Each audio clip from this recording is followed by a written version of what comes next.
Welcome to the Facts Intrigue channel, where the unknown meets the documented, and the past whispers to the present. You're watching Whispers from Beyond, Earth's Most Haunted Sanctuaries Part 2. In this episode, we continue our eerie journey through the veils of time and space to explore more of Earth's most haunted locales. If you have not watched Part 1, be sure to watch it after you have watched this episode. So, join us now as we delve into the histories, mysteries, and spectral stories that haunt these ancient sanctuaries. As we peel back the layers of the known world in this episode, we find that the echoes of the past refuse to be silenced, persisting in the shadows and corners of places both majestic and macabre. Our next destination takes us to the Whaley House in San Diego, a 19th-century Greek revival architecture that holds within its walls the tragedies and triumphs of the Whaley family. The house, now a museum, is said to be haunted by Thomas Whaley himself, his wife Anna, and their daughter Violet, who took her own life in despair. Visitors report sightings of the family, hearing the sounds of steps on the upper floors, and the inexplicable swinging of the crystal chandeliers. Continuing from the haunting ambience marked by the swinging crystal chandeliers of the Whaley House, these luminous fixtures are not merely decorative elements but bearers of the house's spectral energy.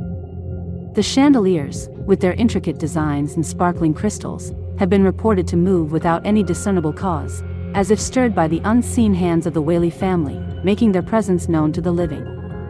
Visitors and staff have recounted moments where the air around these chandeliers thickens, a sudden drop in temperature enveloping the room as they begin to sway gently, then more insistently, as though echoing the unrest of the spirits that linger within the walls. This phenomenon is particularly noted in the house's grand parlor, where the chandelier's movements often coincide with other unexplained occurrences, the soft sound of Victorian-era music playing in the background, the scent of phantom perfumes, and the appearance of ethereal figures dressed in period clothing. These manifestations suggest that the Whaleys, perhaps still caught in the routines and celebrations of their earthly lives, continue to inhabit their former home, their energies interacting with the objects they left behind. The crystal chandeliers serve as a poignant symbol of the Whaley House's haunted history, a beacon to those who walk its halls, both living and deceased. They illuminate not just the rooms below but also the thin veil between the past and present, between our world and the one that lies beyond. The gentle tinkling of the crystals, akin to the murmuring of voices from another time, invites visitors to listen closer, to peer into the shadows, and to ponder the stories that unfold in the silence between movements. In the context of paranormal phenomena, such occurrences are often seen as evidence of residual hauntings, where the emotions and events of the past are imprinted on the physical environment. The Whaley House, with its tragic history and the palpable presence of its former occupants, is a prime example of how objects within a space, like the crystal chandeliers, can become conduits for supernatural activity, bridging the gap between two realms. As we delve deeper into the mysteries of Earth's most haunted sanctuaries, the story of the Whaley House and its swinging chandeliers reminds us that every artifact, every corner, holds a story, whispering secrets of times gone by, waiting for the living to uncover and understand the whispers from beyond. Returning to the Myrtles plantation we featured in Part 1, we find the need for ourselves to investigate the deeper layers of its haunted history. Beyond the sorrowful tale of Chloe, the plantation is said to be home to at least 12 other ghosts, from children who mysteriously died on the property to soldiers from the Civil War. The most chilling perhaps is the ghost of William Drew Winter, who was shot on the porch and staggered inside, dying on the 17th step of the staircase, his footsteps still heard by visitors today. After the haunting tale of William Drew Winter and his tragic demise on the 17th step, we find that the plantation is a wellspring of spectral narratives, each more captivating and chilling than the last. This storied estate, draped in the Spanish moss of the Louisiana Bayou, holds within its walls a history steeped in tragedy, mystery, and the supernatural, making it a focal point for those drawn to the enigmatic and eerie. Beyond the infamous story of Chloe and the harrowing account of William Drew Winter, the Myrtles plantation is reputed to be the haunt of numerous other spirits, victims of the property's dark and tumultuous past. Among these is the ghost of a young Native American woman. She is often seen around the property, a silent observer to the centuries of history that have unfolded in her presence. Her apparition, usually spotted in the early hours of the morning, is said to exude a sense of peace, in stark contrast to the more malevolent spirits that roam the estate. Another frequently recounted tale is that of the children of the house, particularly two little girls who were allegedly poisoned along with their mother by a disgruntled slave. Visitors report hearing the giggles and whispers of children at play, only to find the rooms empty upon investigation. These spectral children are also known to appear in photographs, their ethereal figures captured as they peek curiously around corners or stare out from the windows of the grand old house. The spirit of a Union soldier who met his end within the walls of the Myrtles during the Civil War is another restless soul believed to inhabit the plantation. Guests have recounted seeing his figure, clad in his military uniform, wandering the grounds as if lost, still not aware that his battle has long since ended. His presence is often accompanied by the sudden scent of gunpowder, a sensory echo of the violence that claimed his life. One of the most heartrending stories is that of Sarah Matilda, a wife of one of the plantation's owners who died of yellow fever along with her 3 children. The grief and despair of their untimely deaths are palpable in the room where they spent their final days, now known as the dying room. Visitors to this room often report a feeling of overwhelming sadness and sometimes catch a glimpse of Sarah Matilda's figure, clad in white, mourning her children by the window. The Myrtles plantation, with its rich tapestry of ghost stories and haunted history, continues to be a magnet for those intrigued by the paranormal.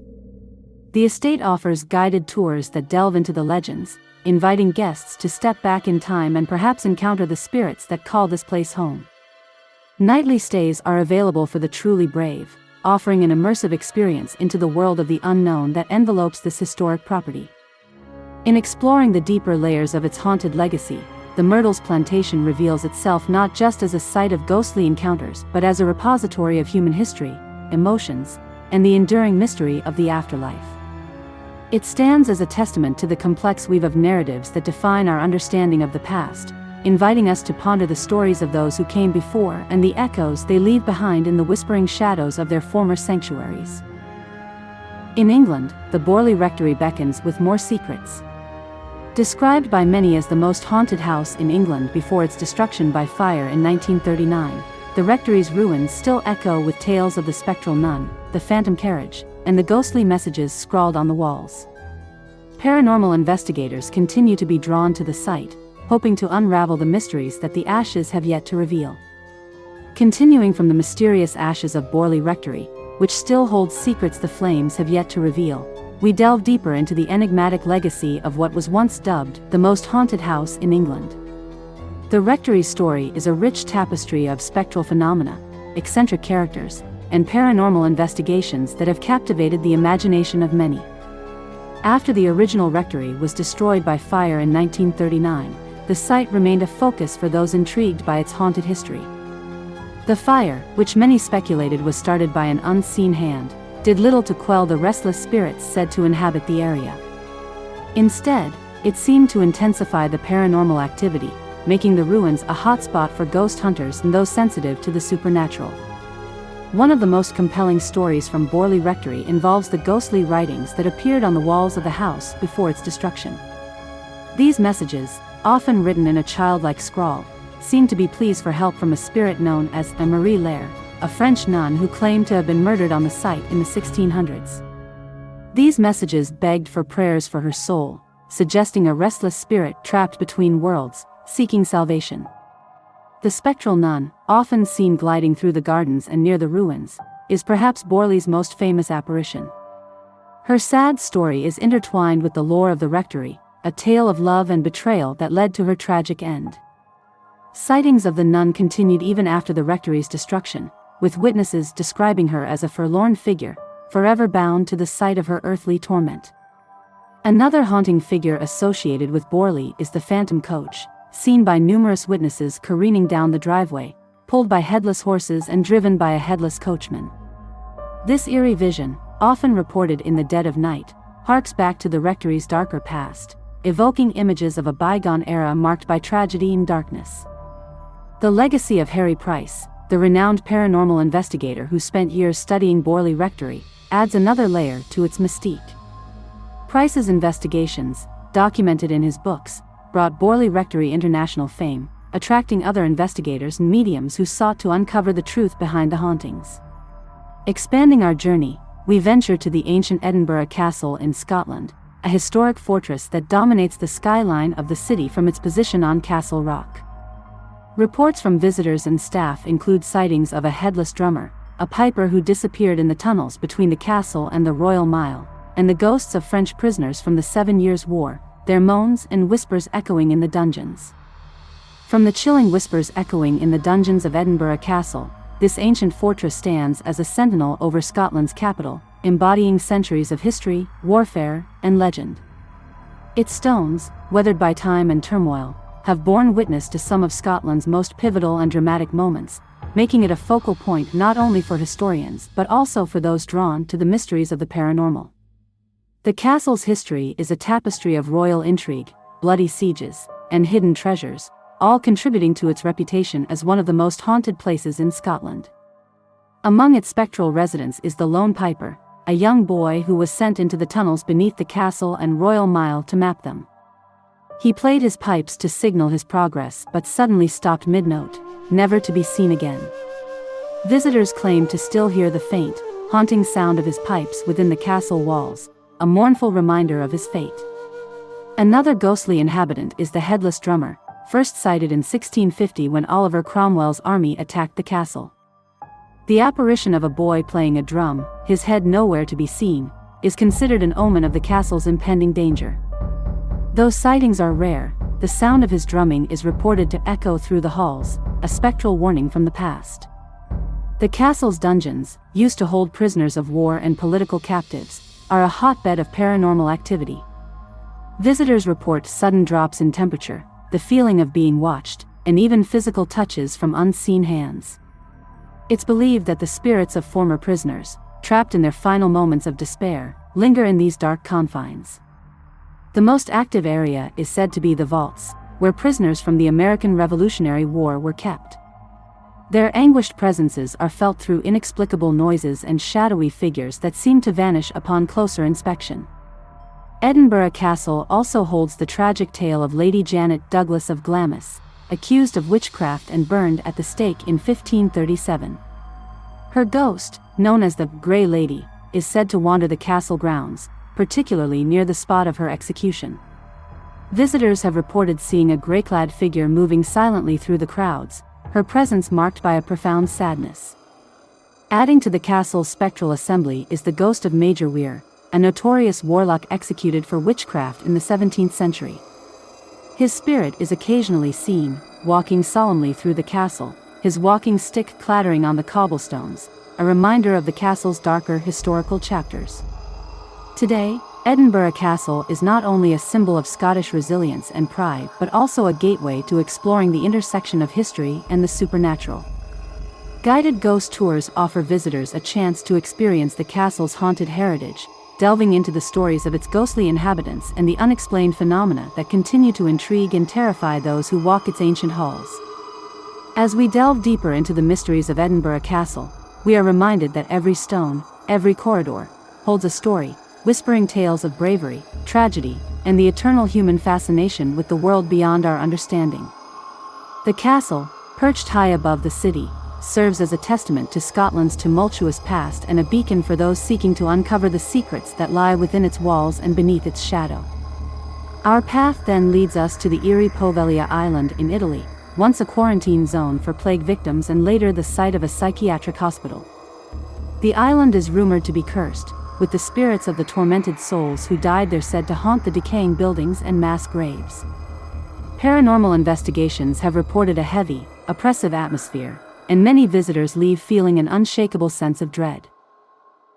Its eerie atmosphere, dilapidated structures, and the tragic tales that whisper with the lagoon's breeze make Poveglia a chilling testament to human suffering and the paranormal phenomena that such suffering can engender. Originally used as a quarantine station for the bubonic plague in the 14th century, Poveglia Island became the final resting place for tens of thousands of souls who perished from the disease. The island's soil is said to be composed of a significant amount of human ash, a grim reminder of the mass graves and funeral pyres that once dominated the landscape. The air itself seems to mourn the loss of life, with visitors reporting an oppressive heaviness that makes it difficult to breathe. The island's macabre history continued into the 20th century when it was repurposed as a mental asylum. The hospital, now in ruins, is rumored to have been the site of horrific medical experiments and treatments performed by a doctor driven mad by his own obsession with lobotomies. Legend has it that he met a gruesome end at the hands of his own patients, or, as some say, was driven to suicide by the vengeful spirits of those he tormented. His ghost, along with those of his countless victims, is said to haunt the decaying hospital, their screams and moans a disturbing chorus that disturbs the silence of the island. Venturing onto Poveglia today is strictly prohibited, but that hasn't stopped the curious and the brave from seeking out its secrets. Those who have set foot on the island speak of an overwhelming sense of sadness and terror, of being watched by unseen eyes, and of hearing whispers and cries that have no source. The bell tower, part of the old asylum, is a particularly focal point of paranormal activity, with reports of the bell ringing on its own accord, despite being removed decades ago. Photographic evidence from unauthorized visits shows orbs, mists, and shadows that defy explanation, adding to the island's reputation as a hotspot for supernatural research. Paranormal investigators describe Poveglia as a place of intense psychic energy, a vortex of emotion and pain that can affect even the most skeptical visitor. The tragic legacy of Poveglia Island serves as a stark reminder of the past's ability to haunt the present. It is a place where history and horror converge, where the veil between life and death seems particularly thin, and where the stories of those who once lived and died there continue to resonate. The island stands as a morbid fascination for many, a symbol of the darker aspects of human history, and a compelling destination for those drawn to the mysteries of the paranormal. As Whispers from Beyond, Earth's Most Haunted Sanctuaries, explores the shadows of our world, Poveglia Island reminds us that some places are imbued with a profound sense of dread not merely because of the tales we tell but because of the very real tragedies they have witnessed. It challenges us to remember the past and to respect the boundary between the living and the spirits that linger in places marked by suffering and sorrow. In the United States, the Eastern State Penitentiary in Pennsylvania offers a chilling glimpse into the darker aspects of human history. Opened in 1829, it was once the most famous and expensive prison in the world. Now a museum, its crumbling cell blocks and empty guard towers are said to be haunted by the inmates who once lived and died within its walls. Visitors report eerie sounds, shadowy figures, and a pervasive feeling of being watched that haunts the corridors of Eastern State Penitentiary in Pennsylvania. This formidable structure stands as a monument to a bygone era of penal reform and the countless lives that were irrevocably changed within its walls. Opened in 1829 with the intention of reforming criminals through solitary confinement, the penitentiary quickly became known for its harsh conditions and the psychological strain it placed on inmates. Today, it is a haunting relic of the past, its decaying cell blocks and empty guard towers echoing with the tales of those who once resided there. Visitors to Eastern State Penitentiary report a variety of unexplained phenomena, from shadowy figures that seem to vanish into thin air to eerie sounds that cannot be attributed to any known source. One of the most notorious spirits is that of Al Capone, the infamous gangster who spent 8 months at Eastern State in 1929. Capone's luxurious cell, furnished with antiques, rugs, and a radio, was a stark contrast to the austerity experienced by other inmates. Yet, even he was not immune to the penitentiary's hauntings. Capone claimed to be tormented by the ghost of James Clark, one of the victims of the St. Valentine's Day massacre, whose spectral visitations left Capone screaming in terror during the night. Another well-documented ghost is that of Pep, the black Labrador sentenced to life at Eastern State for allegedly killing the Pennsylvania governor's wife's cat. Pep's story is one of the penitentiary's more unusual tales, with the dog reportedly becoming a beloved figure among the inmates. Visitors sometimes hear the sound of a dog barking in the distance or feel an unseen animal brushing against their legs as they walk through the cell blocks. The penitentiary's cell block 12 is known for its disembodied laughter, echoing off the walls and sending chills down the spines of those who hear it. Cell block 4 is notorious for ghostly faces that reportedly appear in cell doors, startling tourists and staff alike. The solitary confinement cells, once the site of profound isolation and despair, are now a hotspot for paranormal activity, with many reporting a suffocating sense of sadness and oppression.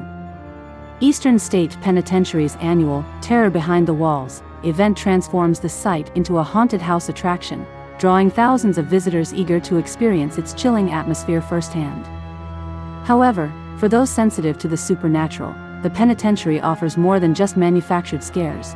It provides a glimpse into the otherworldly, where the past's echoes are felt most acutely. Today, Eastern State serves as a museum and historic site, offering tours that explore its complex history and the stories of those who lived and died behind its walls. Its preservation as a ruin allows visitors to experience the penitentiary as a space caught between decay and endurance, where history and haunting intersect. As Whispers from Beyond, Earth's Most Haunted Sanctuaries, ventures into the shadows of Eastern State Penitentiary, it invites us to reflect on the nature of punishment and redemption, and on the spirits that linger in places marked by suffering and strife. The penitentiary stands as a reminder of our fascination with the macabre and the unseen forces that shape our world, urging us to listen closely to the whispers from beyond. Finally, we explore the haunting beauty of the Larnac Castle in New Zealand, known as the Camp Castle, on the Otago Peninsula. Built in 1871 by William Larnac for his beloved first wife, Eliza, the castle is said to be haunted by Larnac's daughter, Kate, who died at the age of 26. Her spirit is often seen in what is now known as the ballroom, her presence marked by a sudden drop in temperature and the faint sound of laughter.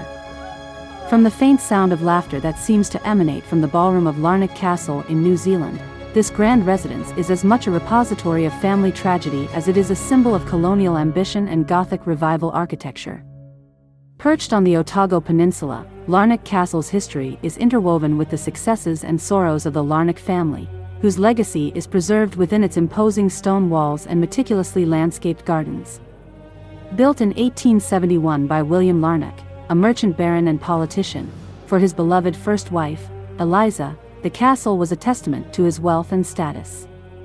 However, beneath its opulent surface lay a series of personal tragedies that would forever mark the castle as a place of both beauty and sadness. After Eliza's untimely death, the castle became the scene of further family misfortunes, culminating in Larnac's own suicide in 1898, a devastating event that sent ripples of grief through the surviving family members. The ghost most frequently associated with Larnac Castle is that of Kate, Larnac's favorite daughter from his first marriage, who died of typhoid at the age of 26. Her presence in the castle is a poignant reminder of the Larnac family's tragic history, manifesting in the gentle rustle of silk dresses, the sudden fragrance of flowers, and the mysterious sound of laughter that echoes through the ballroom. Visitors and staff have reported encountering Kate's spirit, describing a sense of warmth and melancholy that accompanies her appearances. Another area of the castle known for its paranormal activity is the tower, where William Larnac's despondent spirit is said to linger. The tower, offering panoramic views of the surrounding landscape, was once a place of solitude for Larnac, and it is here that some report feeling an overwhelming sense of despair, attributed to Larnac's lingering presence, mourning the loss of his fortunes and his fractured family. The castle's chapel, a later addition to the estate, is also a site of unexplained phenomena, with visitors occasionally reporting sightings of a spectral woman in white, believed to be Eliza, Larnac's first wife, watching over the property and her family's legacy. Her appearance is often accompanied by a feeling of peace and forgiveness, contrasting with the more sorrowful spirits that inhabit the castle.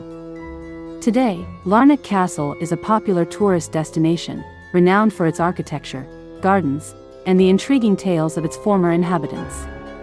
The current owners have embraced the castle's haunted reputation, offering guided tours that highlight both its historical significance and its ghostly lore.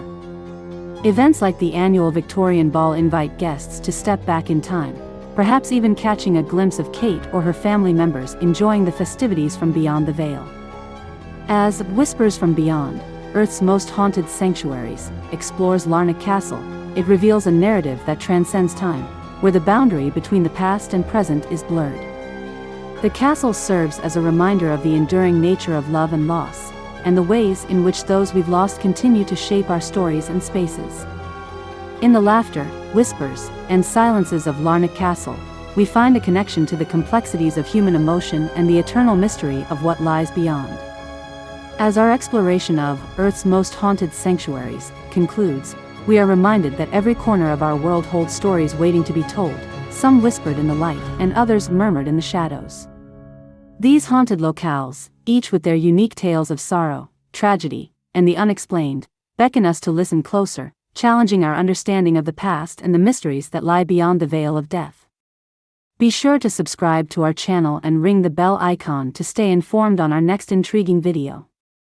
See you next time on Facts Intrigue.